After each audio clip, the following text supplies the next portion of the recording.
So a few weeks ago, I did some bruschetta for you on a crostini, and I thought, well, what other little summer treats can we do? This one's going to be more of like an appetizer, but at the same time, maybe like a dessert too. So maybe have your dessert first, and it involves crostinis once again, because I love them. They're finger food. You can use a plate if you'd like, but really just take a couple bites and they're done.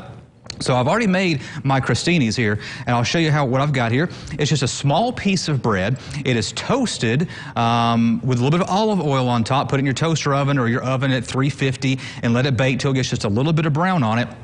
And that's all you have to do. And I just get like the French bread, just like this loaf right here, cut off the ends and then make the crostinis using that. Then what we're going to do is we're going to actually give this several layers and literally give it several layers of flavor. So you're going to take your crostini.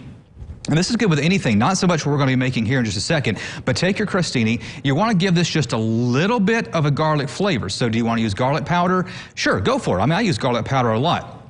But you can really do something kind of cool here. And I've got a big bulb of garlic, a garlic clove here. You're going to take your knife and just kind of cut the bulb, maybe just right down the middle. That is then going to expose the inside of your clove. What you're going to do now with this is take that side that you just cut and rub it just a little bit there on your crostini.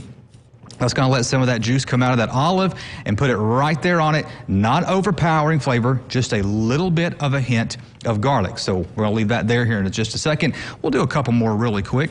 And if you don't want to use a crostini, use a Ritz cracker. But I tell you what, it's a whole lot of fun to make these things. And of course, they're good. And why not make it yourself, right? Makes you feel a little better when you make something yourself. So there's three that I've already got ready. Ingredient-wise, here's what we're going to do. This is a peach crostini. I've taken 2 peaches and I have diced them up. There's no seed in here. I got the seed out of there.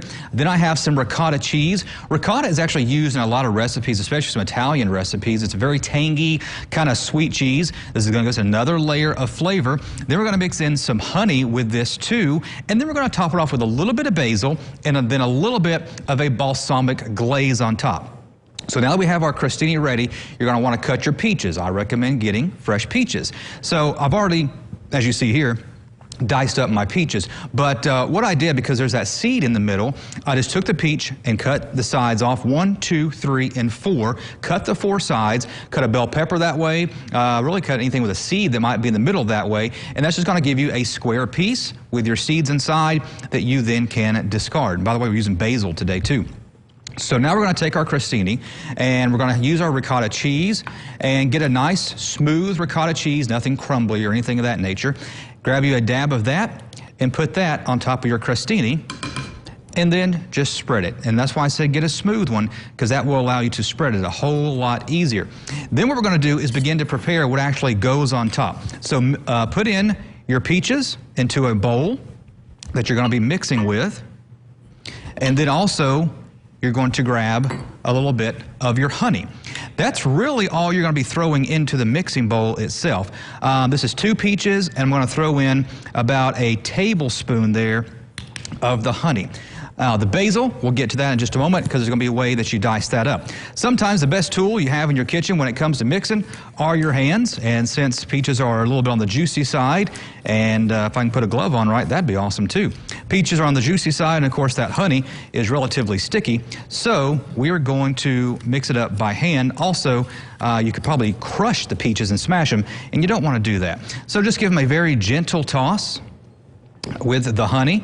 You can actually also top this off with a little bit of sugar granules if you wanted to do that. Now we're going to put just a little bit of the peach on top, mixed up with that honey. Take the glove off for just a second so we can finish up. Now you can do your basil in 2 different ways. If you have the small little leaves, you can put the small little leaves of basil on top.